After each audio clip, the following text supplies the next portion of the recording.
Let's make mole. In a pan on medium, we're going to start toasting our ingredients.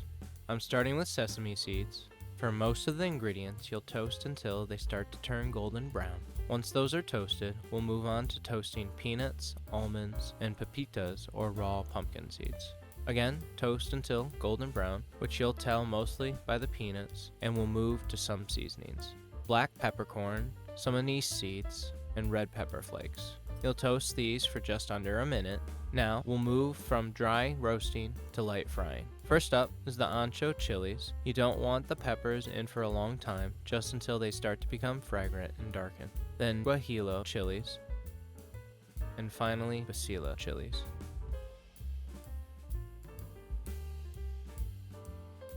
And then you're going to steep the peppers in water. I used a plate to make sure they stayed under the water.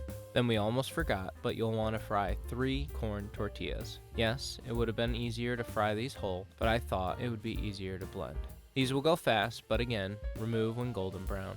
Also, Mexican cinnamon. This will go even faster, so be careful not to burn. Once you smell it, get it out of there. Finally, we'll broil 2 tomatillos, 2 tomatoes, an onion, and a bulb of garlic in an oven until slightly charred.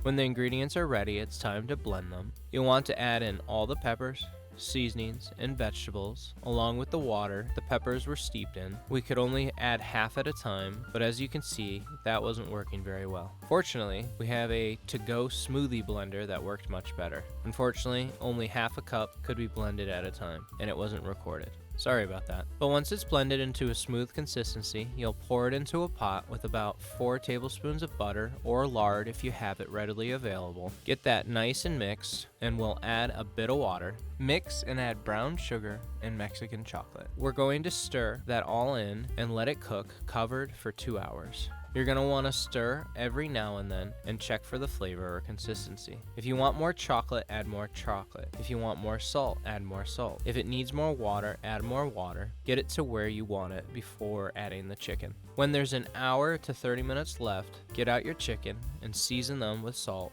to brine. Once the mole is where you'd like it to be, dark and glossy, it's time to add the chicken. We're using bone-in, skin-on chicken thighs. Make sure all the chicken is submerged and covered to cook again for another hour and a half to 2 hours on medium-low. But once finished, serve with some rice and enjoy. Super excited with how it turned out. It was rich, sweet, and spicy. If you like this recipe or would like to see a recipe, subscribe and let me know in the comments. Thank you, and I'll see you in the kitchen next time.